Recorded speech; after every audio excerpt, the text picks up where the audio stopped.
Good morning मेरे प्यारे प्यारे बच्चों। चलिए आज हम लोग सॉल्व करते हैं एनसीईआरटी के क्वेश्चंस।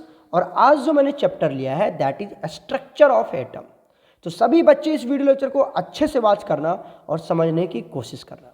तो चलिए हम लोग पहला क्वेश्चन सॉल्व करते हैं, ध्यान से पढ़िए। पहला क्वेश्चन क्या कहता है, कैलकुलेट नंबर ऑफ इलेक्ट्रॉन्स। क्या कैलकुलेट करना है आपको? नंबर ऑफ इलेक्ट्रॉन्स कैलकुलेट करना है विच विल टुगेदर वेट्स कितना करेगा 1 ग्राम। मतलब आपसे बोल रहा है कि कितने इलेक्ट्रॉन का मास 1 ग्राम के बराबर होगा। बस इतनी सी बात है, कितने इलेक्ट्रॉन का मास 1 ग्राम के बराबर होगा। राइट, चलिए अब इसको सॉल्व करते हैं।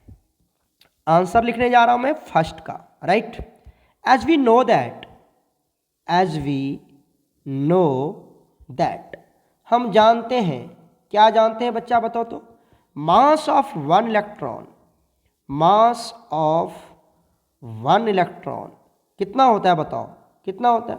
9.1 इंटू 10⁻⁻31 kg होता है। मास ऑफ 1 इलेक्ट्रॉन कितना होता है?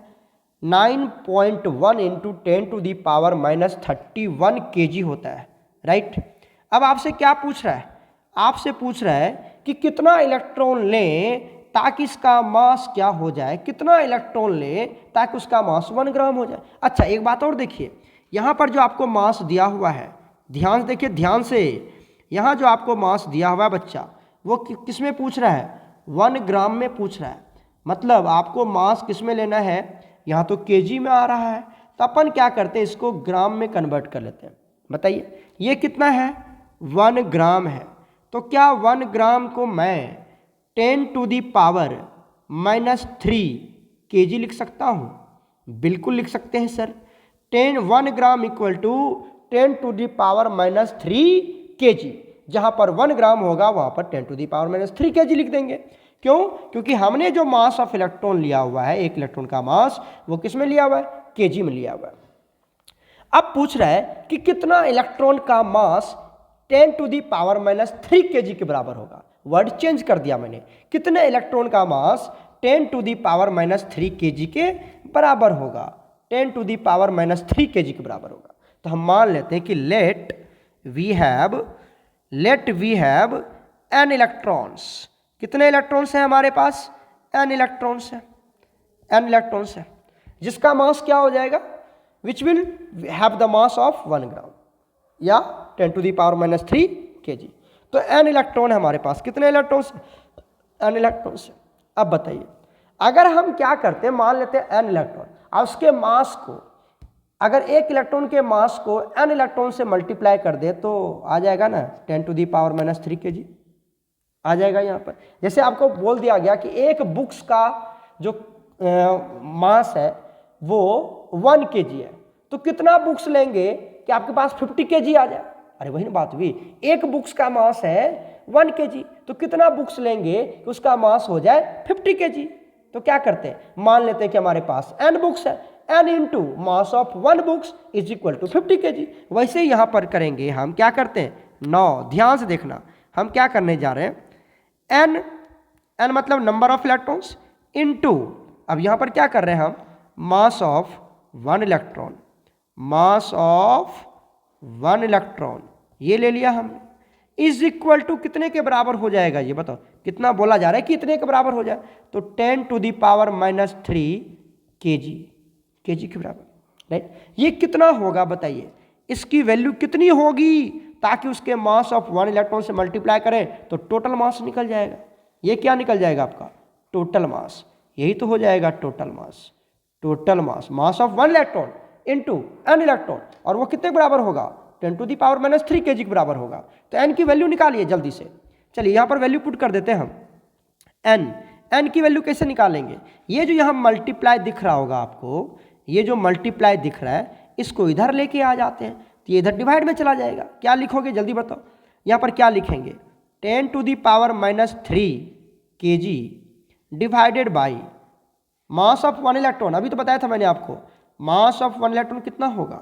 मास ऑफ 1 इलेक्ट्रॉन तो 9.1 इंटू 10⁻³ -31 kg हो जाएगा। हो जाएगा, बिल्कुल हो जाएगा सर।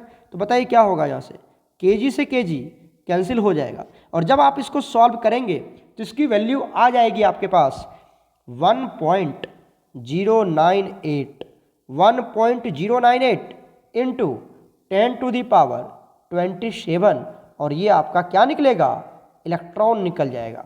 तो इतना ही इलेक्ट्रॉन का मास किसके बराबर होगा, जल्दी बताइए। इतना ही इलेक्ट्रॉन का मास हो जाएगा बच्चा 10⁻³ kg के बराबर। इतना ही इलेक्ट्रॉन का मास हो जाएगा 10⁻³ kg और 1 ग्राम के बराबर। समझ में आ गया कैसे? बहुत ही बच्चा वाला क्वेश्चन था। क्लियर हो गया। चलते हम लोग नेक्स्ट क्वेश्चन क्या कहता है, ध्यान से पढ़िए। नेक्स्ट क्वेश्चन कहता है calculate the mass and charge of 1 mole of electron.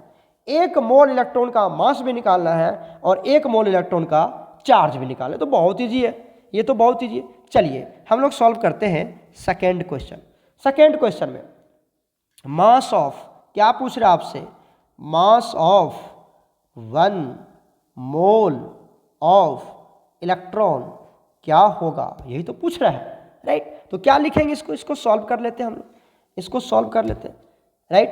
कैसे निकालेंगे बताइए। यहाँ पर क्या करते हैं हम, मास ऑफ 1 इलेक्ट्रॉन इनटू आगे क्या लिखेंगे 1 मोल है ना, 1 मोल, ये तो करेंगे हम लोग। क्लियर हो गया। बताइए इसका मास कितना होता है, 1 इलेक्ट्रॉन का मास अभी तो बताया था 9.1 इंटू 10⁻31 kg, अभी बताया था ना, याद होनी चाहिए।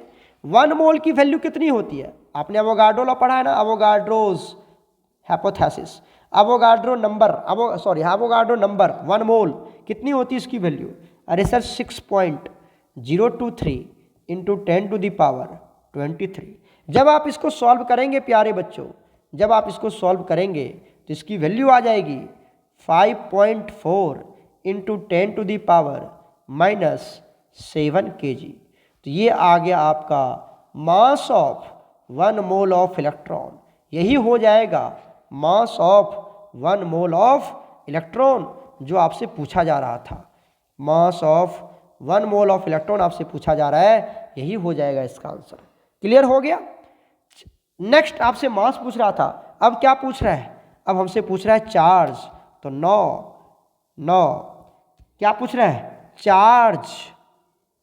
Charge on 1 mole of electron, 1 mole of electron पूछ रहा है कि सर ये क्या होगा, charge of 1 mole of electron क्या होगा बताइए। तो कैलकुलेट कर लेंगे हम, क्या देखते हैं यहाँ से, कैसे कैलकुलेट करेंगे बताइए। चार्ज ऑन 1 इलेक्ट्रॉन इनटू, इसको देखिए क्या लिखा हुआ है 1 मोल, इसको मल्टीप्लाई कर देंगे। चार्ज ऑन 1 इलेक्ट्रॉन कितना होता है बताइए। चार्ज ऑन 1 इलेक्ट्रॉन कितना होता है बच्चा, ये तो पता ही होगा 1.6 इंटू 10⁻⁻19 कूलम्ब होता है ना। इसको मल्टीप्लाई कर देते कितने से, 1 मोल से। 1 मोल एवोगाड्रो नंबर क्या लिखेंगे 6.023 इंटू 10⁻23, राइट। अब जब इसको आप सॉल्व करेंगे प्यारे बच्चों, जब आप इसको सॉल्व करेंगे तो इसकी वैल्यू आ जाएगी 9.65 इंटू 10⁻4 कूलम्ब। 9.65 इंटू 10⁻4 कूलम्ब आ जाएगा। ये चार्ज होगा, charge of 1 mole of electron. Charge of 1 mole of electron की वैल्यू कितनी होगी बच्चा, charge of 1 mole of electron की वैल्यू कितनी हो जाएगी बताइए। ये हो जाएगा आपका 9.65 इंटू 10⁻4 कूलम्ब। क्लियर हो गया इस तरह से। तो बहुत ईजी क्वेश्चन था, इसको हमने डिस्कस किया। चलिए हम लोग मूव करते हैं नेक्स्ट क्वेश्चन पर। चलिए हम लोग सेकेंड क्वेश्चन देखते हैं, क्या कहता है, calculate the total number of electrons. Total number of electrons calculate करना है आपको, right, present in 1 mole of methane. 1 mole of methane में कितना इलेक्ट्रॉन होगा, ये आपको कैलकुलेट करना है, राइट। उसके बाद हम नेक्स्ट क्वेश्चन पढ़ेंगे, नेक्स्ट क्वेश्चन को सॉल्व करेंगे। ठीक है, चलिए पहला का आंसर चेक कर रहे हैं हम। पहला का आंसर चेक कर रहे हैं। सबसे पहले देखिए, one molecule of methane, methane का फॉर्मूला तो पता ही है आपको, CH4 होता है। कितना इलेक्ट्रॉन कैरी करता है बताइए तो, कितना इलेक्ट्रॉन कैरी करेगा? अरे सर जितना एटॉमिक नंबर उतना ही ना इलेक्ट्रॉन जी। कार्बन का एटॉमिक नंबर 6, तो 6 इलेक्ट्रॉन्स होंगे, 6 प्लस हाइड्रोजन का एटॉमिक नंबर 1, 4 हाइड्रोजन है तो 4 इलेक्ट्रॉन कैरी करेगा, तो 4 कितना हो गया बच्चा? ये हो गया आपका 10 इलेक्ट्रॉन। क्लियर हुआ? एक मॉलिक्यूल मीथेन का कितना इलेक्ट्रॉन कंटेन करता है?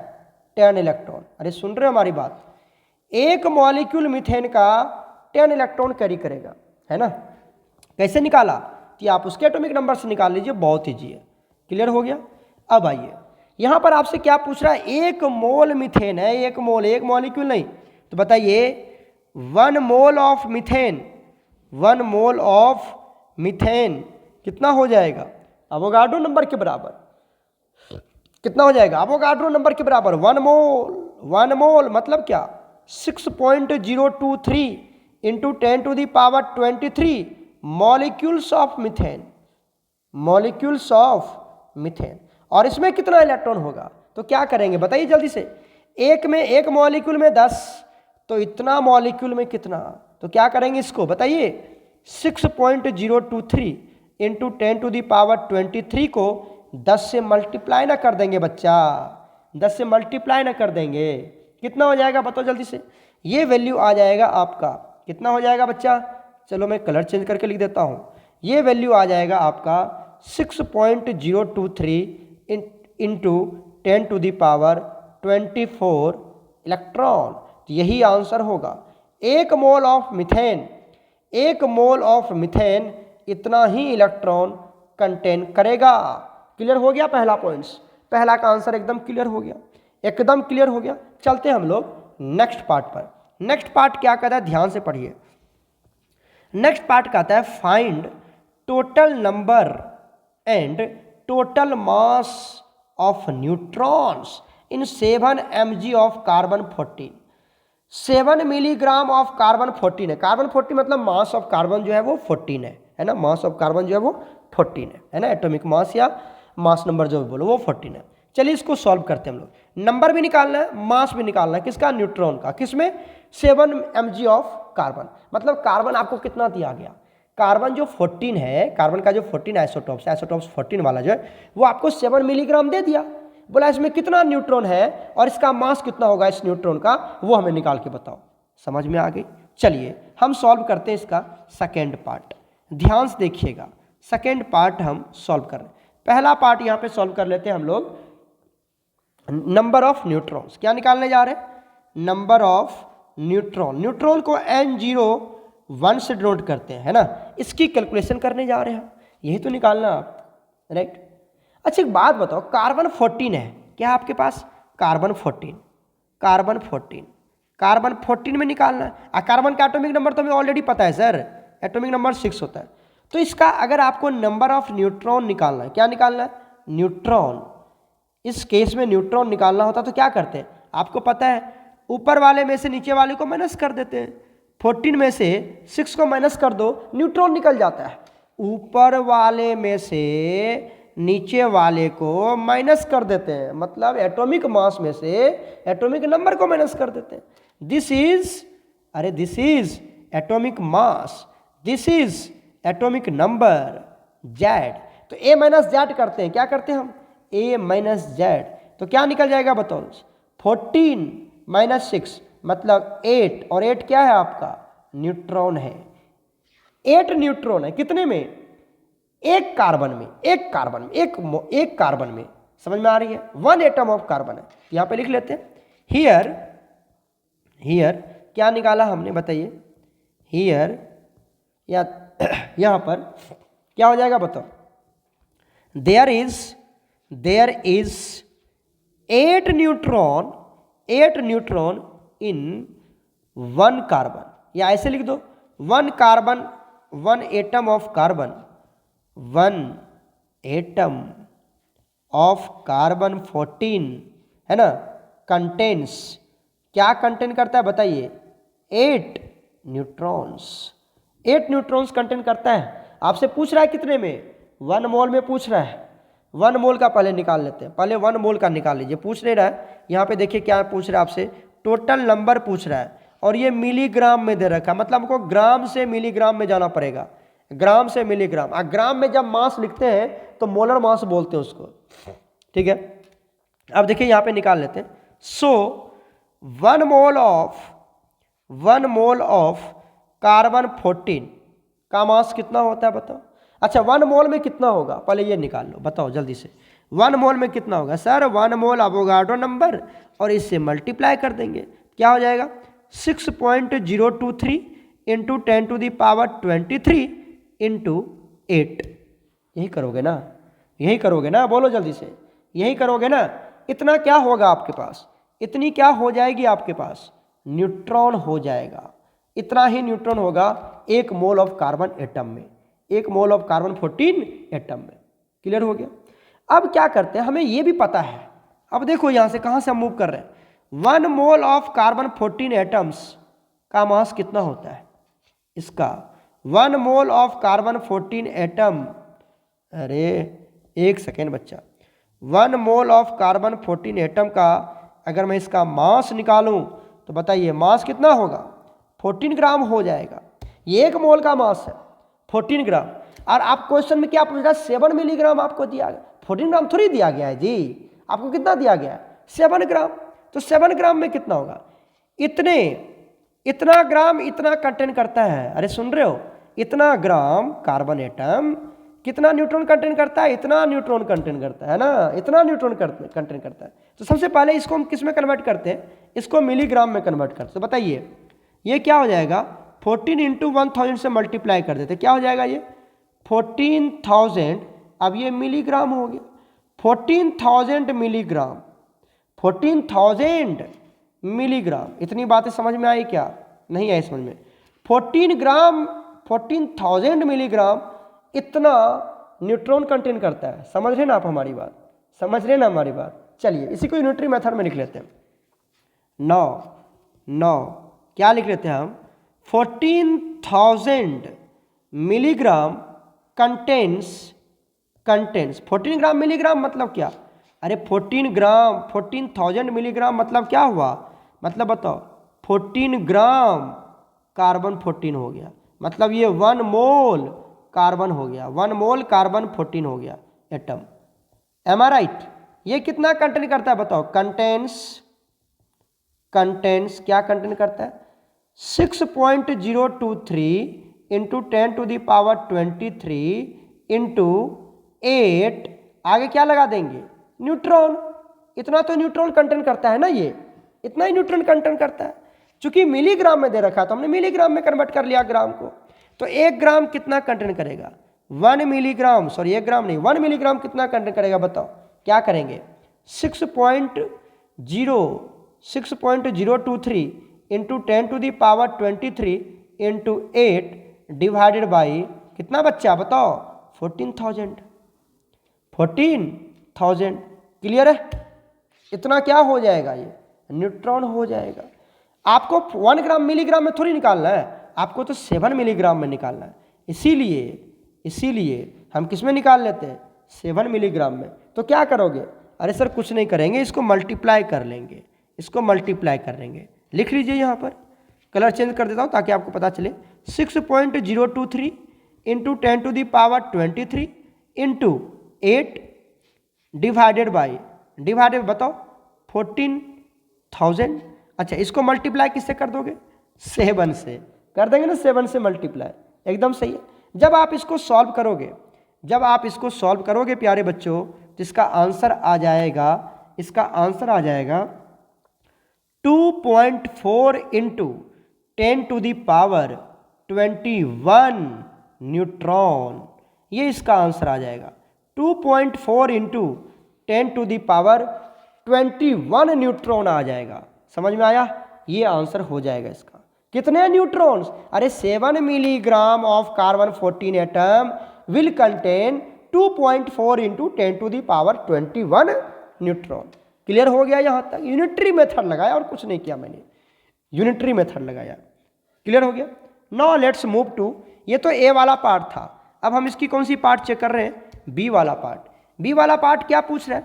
बी वाला पूछ रहा था, ये तो हमने कैलकुलेट किया टोटल नंबर ऑफ न्यूट्रॉन, है ना। अब पूछ रहा है टोटल मास, टोटल मास भी पूछ रहा है ना। मास कैसे निकालोगे? अब एक न्यूट्रॉन का जो मास होगा उसको इससे मल्टीप्लाई कर देंगे, है ना।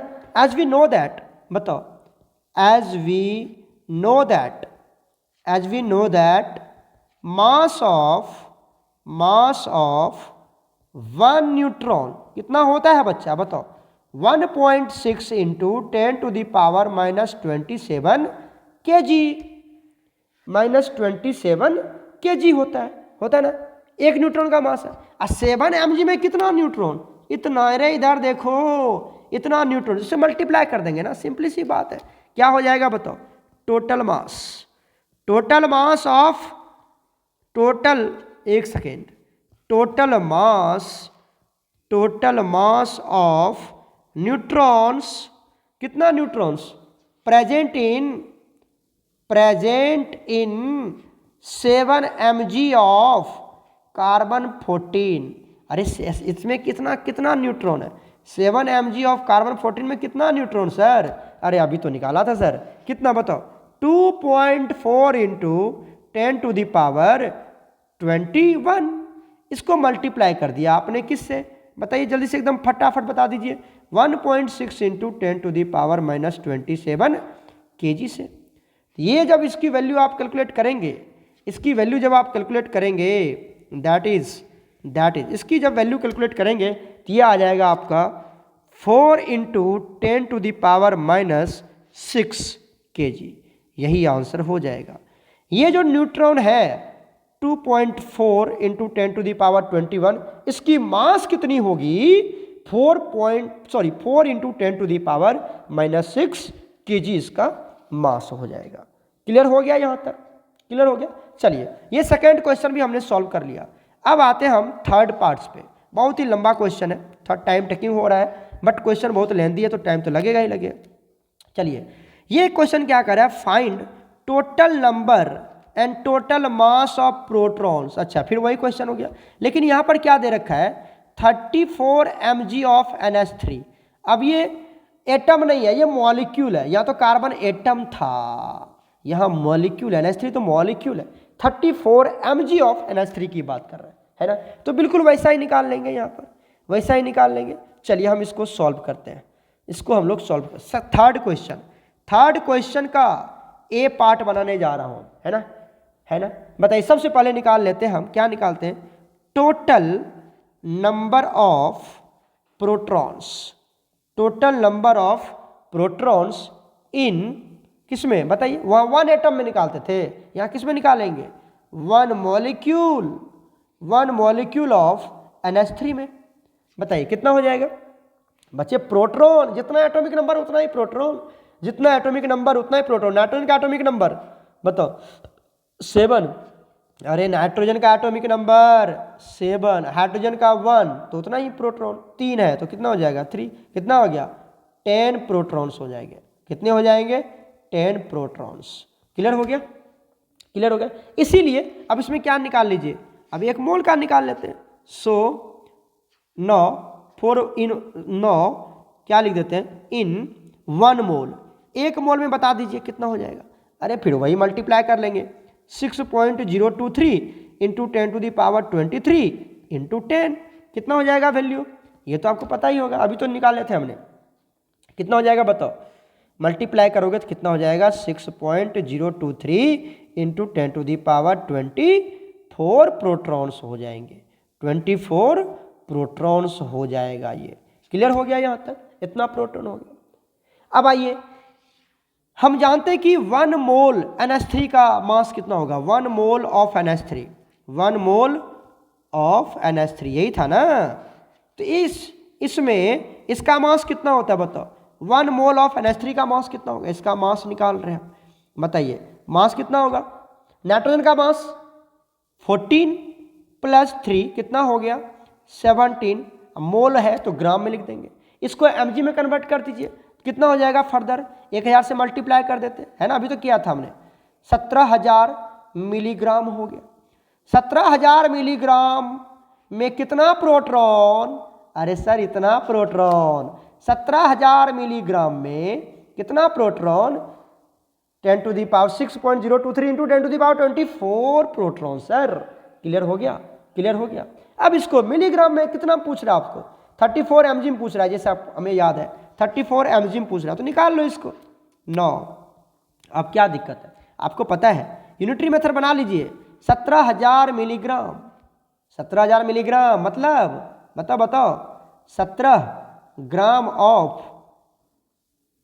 NH3, यही है ना। ये कितने का मास है? 1 मोल ऑफ NH3 का मास है ना।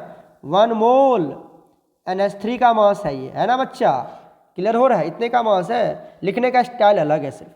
17,000 mg कंटेन्स, बताओ कंटेन्स क्या कंटेन करता है? क्या कंटेन करता है बताओ? 6.023 into 10 to the power 24 protons. इतना ही प्रोटॉन कंटेन करता है ना, कोई दिक्कत तो नहीं है। तो 1 के लिए बिल्कुल यूनिटरी मेथड लगा दीजिए। 6.023 into 10 to the power 24 divided by 17,000, ये क्या निकल जाएगा आपका? प्रोटॉन्स निकल जाएगा। इसीलिए कितना में पूछ रहा था? 34 mg में पूछ रहा है, mg में पूछ रहा है। तो क्या करेंगे? बहुत ईजी है ना, मल्टीप्लाई कर दीजिए इसको। 6.023 into 10 to the power 24 divided by 17,000 into multiply करो इसको कितने से? इंटू 34 ग्राम से, सॉरी 34 mg से। क्लियर हो गया? क्लियर हो गया। इसको जब सॉल्व करेंगे आप, जिसकी वैल्यू आ जाएगी 1.2 इंटू 10 टू दी पावर 22, आगे क्या यूनिट लगाएंगे? प्रोटॉन्स। हम प्रोटॉन्स ही तो कैलकुलेट कर रहे हैं। तो बताइए 34 मिलीग्राम ऑफ NH3 कितना प्रोटॉन कंटेन करेगा? इतना ही प्रोटॉन्स कंटेन करेगा। एकदम क्लियर है क्या? एकदम क्लियर है क्या? अब आपसे मास भी इसका पूछ रहा है, बिल्कुल सेम ही है। जिसका मास निकाल लेते हैं 9, मास निकाल लेते हैं। मास ऑफ कितने का? 1.2 into 10 to the power 22 protons. इसका मास क्या होगा बच्चा? यही तो आपसे पूछ रहा है। तो बताइए एक प्रोटॉन का मास कितना होता है? एक प्रोटॉन का मास 1.6 इंटू 10 टू दी पावर -27। जितना प्रोटॉन का मास होता है उतना ही न्यूट्रॉन का मास होता है, इतना केजी, है ना, इतना केजी इंटू। अब ये कितने का मास है? ये मास है हमारा एक प्रोटॉन का। ये कितने का मास है बताओ? Mass of 1 proton. Mass of 1 proton कितना होता है?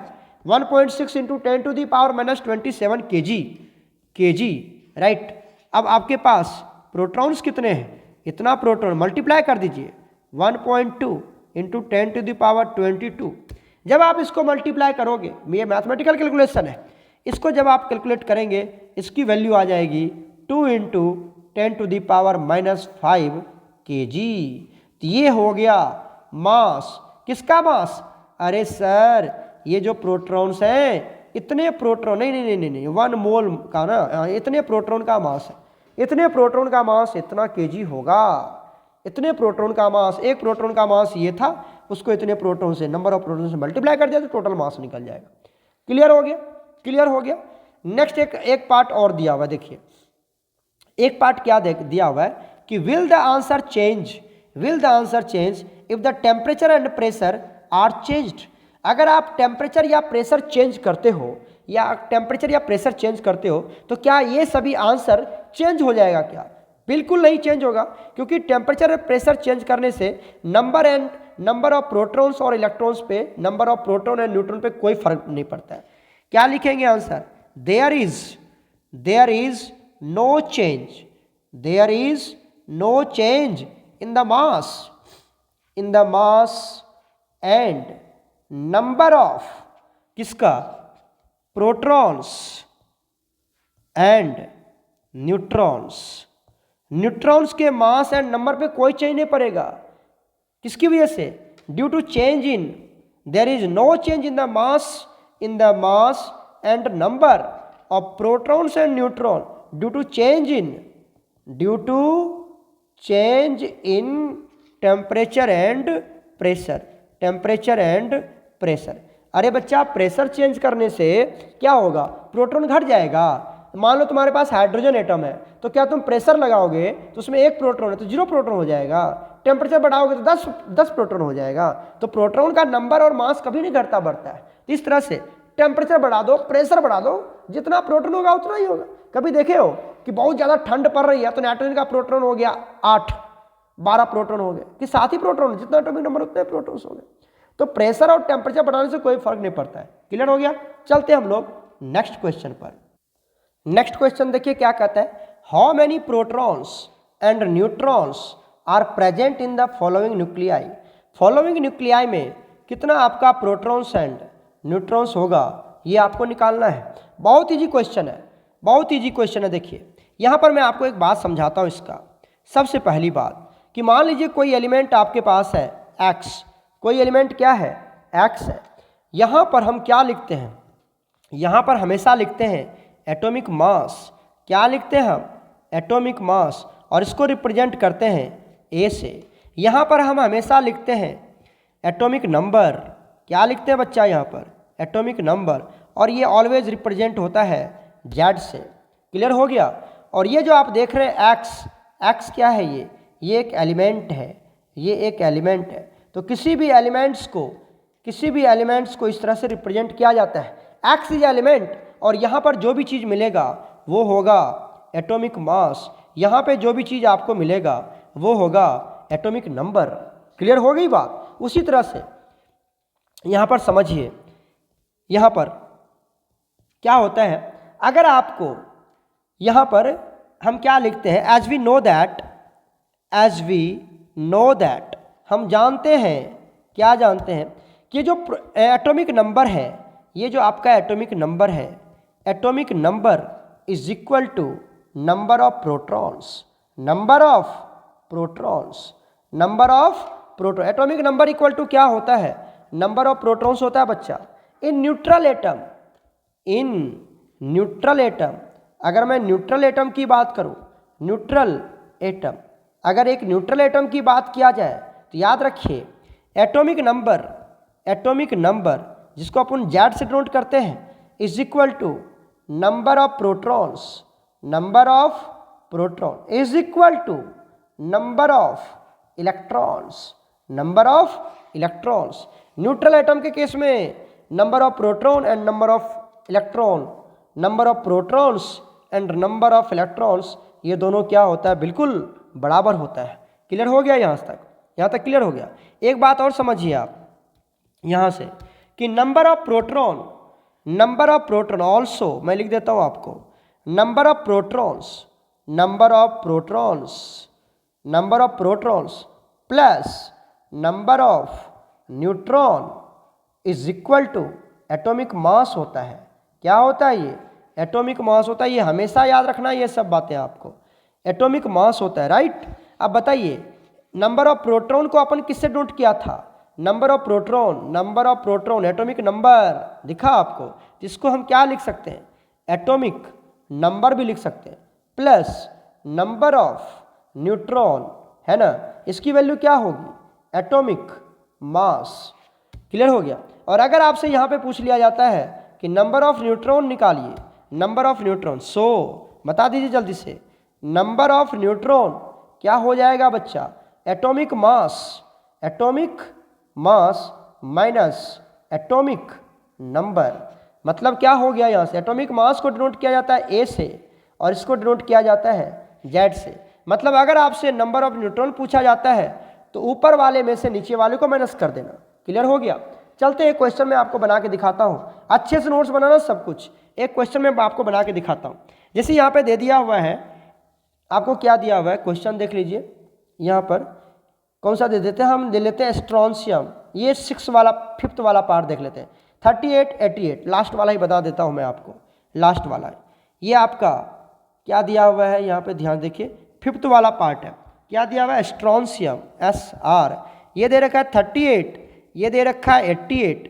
बताइए ये क्या है इसका? ये है A एटॉमिक मास, और ये क्या है इसका? ये इसका Z। क्लियर हो गया? आपसे पूछ क्या रहा है आपसे पूछ क्या रहा है, आपसे पूछ रहा है बच्चा यहाँ से, ध्यान से देखो, ध्यान से देखो, आपसे क्या पूछ रहा है। पहला पार्ट पूछ रहा है आपसे number of protons. Number of proton क्या होता है, एटॉमिक नंबर, और एटॉमिक नंबर यही तो है। कितना हो जाएगा बताइए, 38। कितना इजी है। दूसरा आपसे पूछ रहा है नंबर ऑफ न्यूट्रॉन पूछ रहा है, नंबर ऑफ न्यूट्रॉन। तो क्या बताया था मैंने आपको, ऊपर वाले में से नीचे वाले को माइनस कर देंगे। ऊपर वाला ये है, इसमें से इसको क्या कर देंगे, माइनस कर देंगे, मतलब a माइनस जेड कर देंगे। ऊपर वाले में से नीचे वाले को माइनस कर देना, तो क्या हो जाएगा बताओ, 88 माइनस 38, वैल्यू कितना आ जाएगा, 50। 50 क्या है, न्यूट्रॉन है। क्लियर हो गया। इस तरह से आप सभी क्वेश्चन सॉल्व कर लेंगे, कोई प्रॉब्लम नहीं होगी। चलते हम लोग नेक्स्ट क्वेश्चन पर।